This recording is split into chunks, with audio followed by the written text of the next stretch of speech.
Hello and welcome or welcome back to Maggie Mumbles. My name is Maggie and on this channel I mumble about things that are interesting me right now and how they might relate to witchcraft, spirituality, or personal development. So if that sounds interesting to you, make sure that you like this video and that you are subscribed and you've hit the bell so that you're notified about each new video that I upload. I previously shared a video where I started to go into a series I did a while ago, 5 years ago, I can't remember. It's called the Enwitching Challenge, and I created this challenge. It was a new lesson each day starting on the day after Samhain, October 31st, so the month of November. Different thought prompts, personal development, self-examination, introspection type of questions and lessons and stories and all these different things. And I lost those videos. I don't know where they are. They've just gone, but I still have the scripts that I followed or the notes that I created for those videos. So I thought it would be a good opportunity to revisit that information that I shared previously and see how things have changed for me in the meantime, in the past 5 or so years. If you missed the previous video, I talked about intention in the last one, and this video is all about what is a witch. Hello, I'm inserting myself in here. You'll notice an outfit change. I have my cat bat shirt on now, and my hair's a little curlier because it's a different day. I got tired of filming. I don't want to do this. And now we're here again, so if there's any inconsistencies beyond those that I just pointed out, that is why. So the questions that I posed when I did this challenge before, it's kind of a long list of questions. It was very intense probably if you were participating in this challenge. But what does being a witch and practicing witchcraft mean to you? What do you think magic actually is? What is the power or force behind witchcraft? What kind of witchcraft do you relate to most? What is your witch title? What kind of witch do you want to become? What kind of witch do you believe you will become? If you feel so inclined, please answer any or all of these questions in the comments below.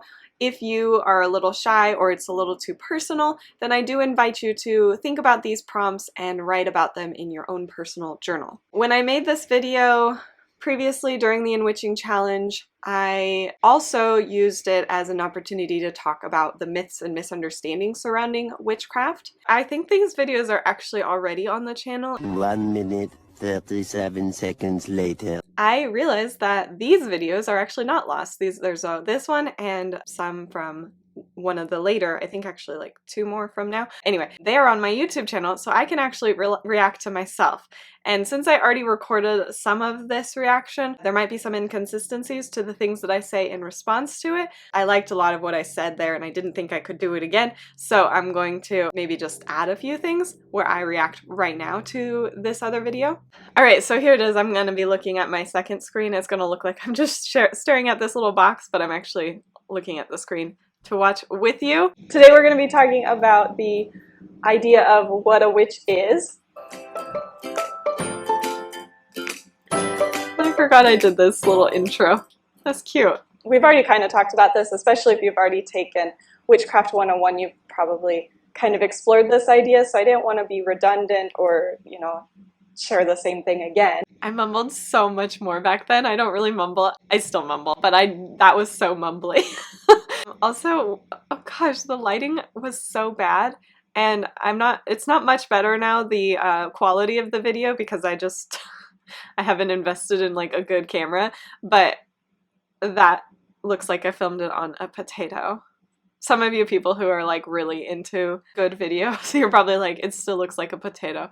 But I think it's a better potato now. Back then, it's like so potato-y. There are so many different ways to be a witch that I wanted to sort of figure out what the essence of a witch is. And what I came up with, and it's totally cool if you disagree with me or if you have a different idea of what the essence of a witch is, but I think a witch is someone who's aware of their power and is able to put that power into action. The first thing is, what is a witch? And to answer that, I said that a witch is someone who is aware of their power and puts that power into action. In other words, a witch is someone who practices witchcraft. And I do still believe that. I think that witchcraft is an empowering practice where you learn about what you are capable of and what your limits are, and plan and design something to help you pursue the goals that you have for life, and a witch can do those things. And then what is witchcraft? If the definition of what is a witch is someone who practices witchcraft, we have to define what is witchcraft. And the act of putting your power into action is what witchcraft is. So being aware of your power makes you a witch, and putting that power into action is how you practice witchcraft. So then I go on to explain that witchcraft is the use of magic to create change in your environment, or the practice of exerting your will to get what you want out of life. I think that that's true. It's making choices, taking action, and it's a practice of doing those things to pursue the things that you want in life. And then yesterday I mentioned that witchcraft is a science, an art, and a spiritual practice, and maybe a spiritual practice would look different to every person that you came across. But I do think there's an aspect of spirituality, even if you wouldn't call it spirituality, to witchcraft. But again, at least I got an actual microphone now. I'm not using my iPhone microphone anymore. I didn't go into as much detail in this as what I just did yesterday, or a couple days ago when I filmed this already. And if you don't feel like that fits with you, then that's okay too. And in the previous video, I talked about witchcraft being a science, an art, and a spiritual practice. And I talked about why I love that. It's the procedure, the scientific procedure. That's the aspect of witchcraft that's sort of scientific, is you do the steps, you observe the changes, and then you adjust, and do the steps again, and you observe the changes and you adjust. Or if things are working, then you move on to the next thing and you do the steps, observe the changes, and adjust. It's also an art because there's a lot of aesthetic and like symmetry and beauty and, you know, sparkly crystals and dried herbs and all of these things that are very appealing to our senses involved in witchcraft. And I think that that's part of it. You know, sometimes it might not be beautiful or pleasant, but there is something to the sights and the sounds and the tastes and the scents and the smells that all go into witchcraft. And I think that's what the art is. That, you know, art isn't always beautiful. Art can be ugly. It's an experience and it uses all your senses. And I think that that's the artistic aspect of witchcraft. And then I also believe that it is a spiritual practice because there is an aspect of anchoring spirit realm, intangible things that you can not really experience in the physical realm with your five senses, and pulling them into the physical realm so that you can experience them through using these herbs and crystals and colors and symbols that represent things that exist in the spirit realm, like gods and goddesses and the four elements and the zodiac and the planets and all of that kind of stuff. I feel like the practice of witchcraft is the practice of changing your environment through your will, through exerting your will to get what you want out of life, or to live the life you want. And this comes from a quote from Aleister Crowley, which is actually the definition of magic, not necessarily the definition of witchcraft, but witchcraft and magic, they go hand in hand. But Aleister Crowley says that magic is the art of causing changes in consciousness in conformity with the will. I just think I'm so cute. I don't know. It wasn't that long ago, but I feel like I'm so young there. It's only like 5 years ago, but I feel like I've grown up a lot since then. And so I think that that's a pretty good sum up of what magic is. Using your will to create change. And the conscious part is really important as well, that you are consciously aware of this power and using it. And then using the word magic in the definition of witchcraft begs the question, what is magic? And so at this point, I use the quote from Aleister Crowley, which says, magic is the art of causing changes in consciousness in conformity with the will. I don't really use this anymore. I'm not really sure what the reason behind it was. I think it's just because I found a better quote that wasn't so, I don't know, like abstract. This isn't an easy definition. This takes thought to kind of understand what this means. I guess I think of magic. In this definition, it kind of implies that magic is witchcraft, but witchcraft uses magic. So I think more of magic as like the energy that you are manipulating or changing or redirecting or transforming or whatever. So actually what I say now when I'm talking about magic is the Arthur C. Clarke quote that goes, magic is simply science that we don't understand yet. Because I think of magic, in addition to being this like energy, I think of it as the unknown, where science helps us understand the known. So we have scientific theories, which is kind of a misnomer because a scientific theory is actually something that has been proven by science through hypothesizing, testing, observing, coming to a conclusion, and then having another person check those tests and observations. Scientific theories are like proven, but magic is the thing that we haven't found a way to prove with science yet. It's something that is still unknown within the scientific world. That's my belief, at least, because I think about in the past, our ancestors might have described some certain things as magic that we understand today as just, you know, a scientific thing. Like before we understood what germs were, that seemed like something that was sent as a punishment from the beyond, from whatever gods or goddesses the people of that area believed in, because they had done something to displease the gods, and so they were sent a plague or they were sent disease. But now we understand that there are germs, and that if we wash our hands and, you know, put on a mask or whatever the recommended prevention method is, we can avoid that germ or that bacteria or that virus from infecting us and causing the illness. And then there's obviously other types of things that we understand what they are, but we might not understand how to cure them. Anyway, another example, like in the past, our ancestors maybe didn't understand that the moon was reflecting the sunlight, and the change of shape was based on the angle of the Earth to the moon, and what percentage of the sunlight we could see on the face of the moon because of its position with the sun and the Earth and the moon. Now we know that, but in the past, some ancestors believed that the moon was actually changing shape. It wasn't a reflected light, it was something that was changing. Same with the changing seasons. Now we understand it's based on the tilt of the Earth and the position of the Earth in relation to the sun, so it's like a time of year within the 365-day cycle.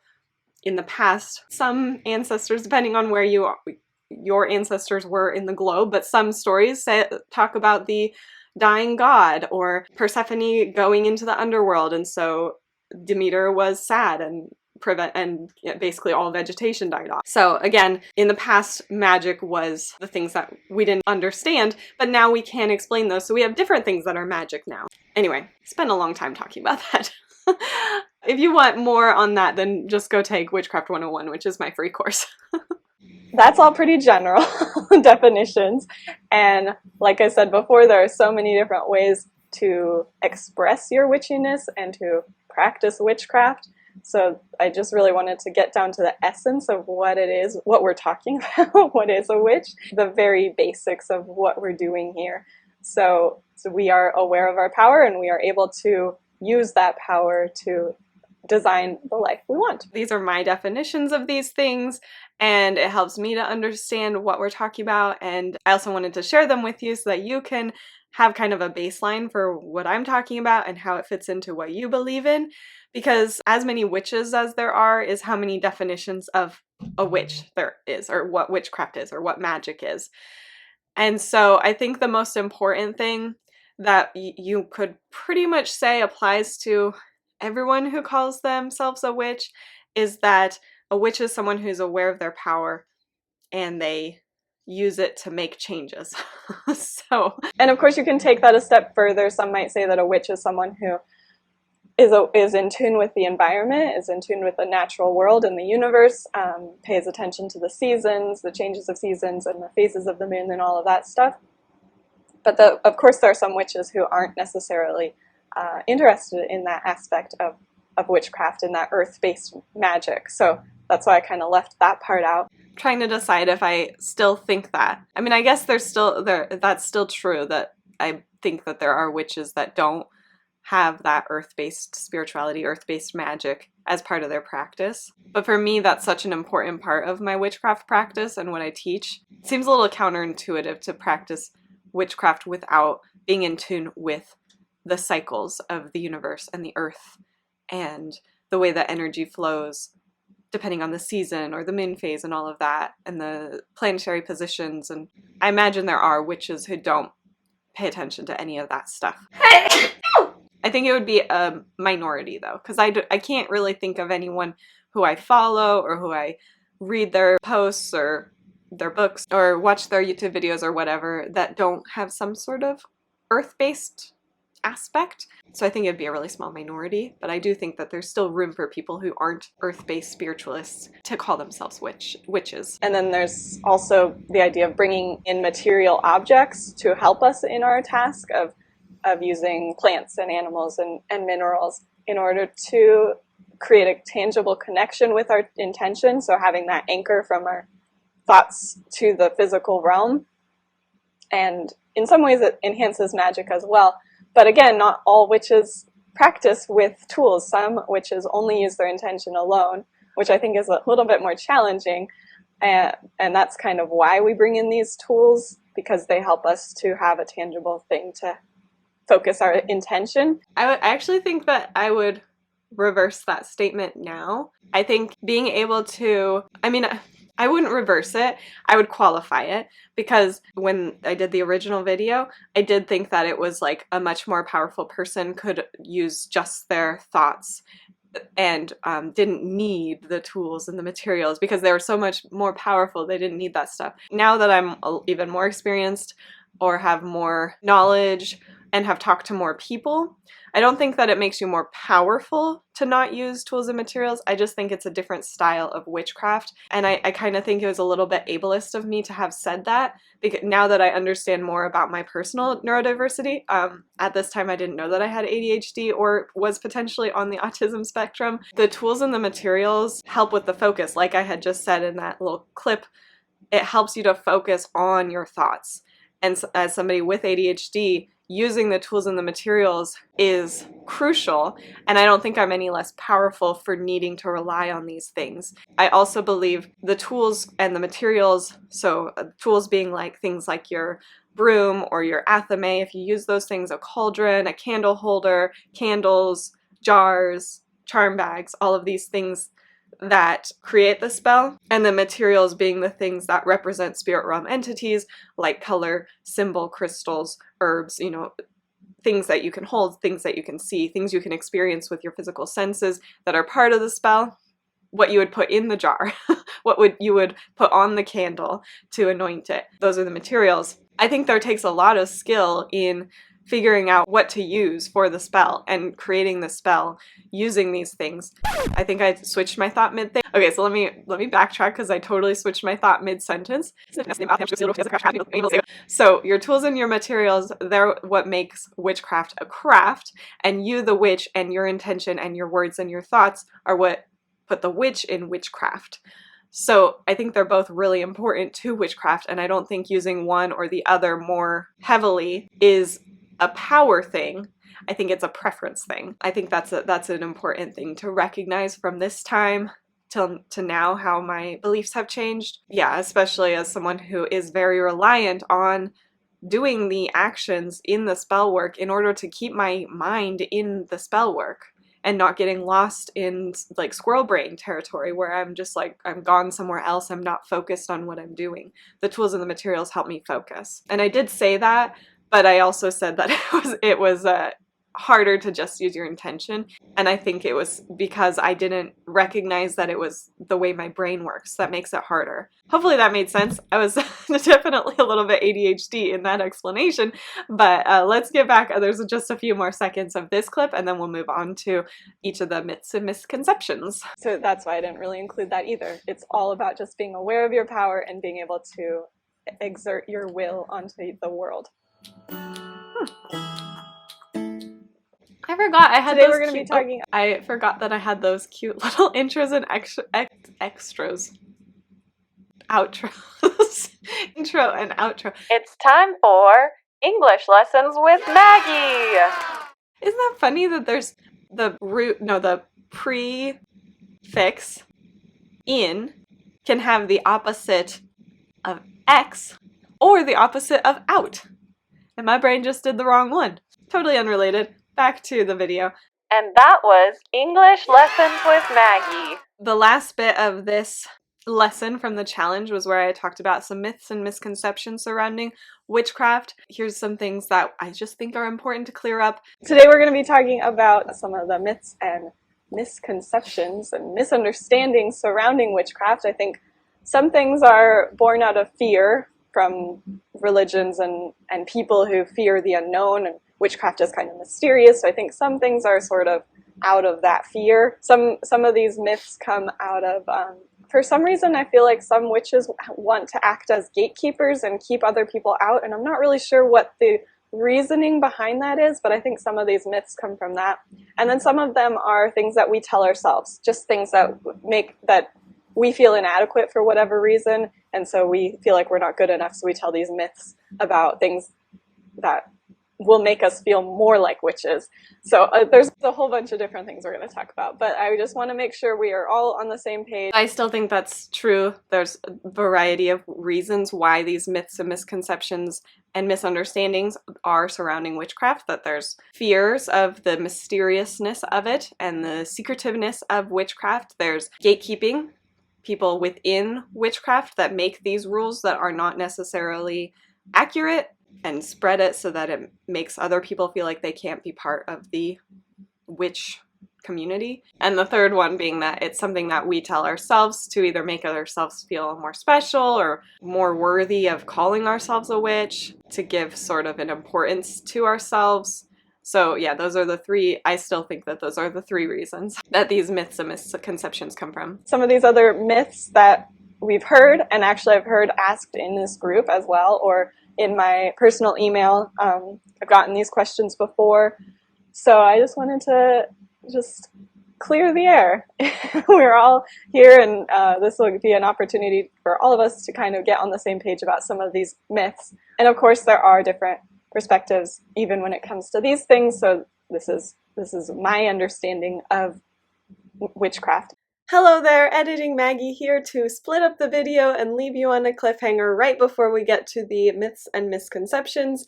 So I apologize about that, but you will be getting the next video very, very soon. The myths and misconceptions will be 2 additional parts, so half in one video and half in the next video. It just got way too long. It's going to be over an hour for a single video. It's just too long. I really hope you enjoyed learning about what is a witch, what is witchcraft, and what is magic, seeing how my beliefs have changed or how I've adjusted the way I talk about these things.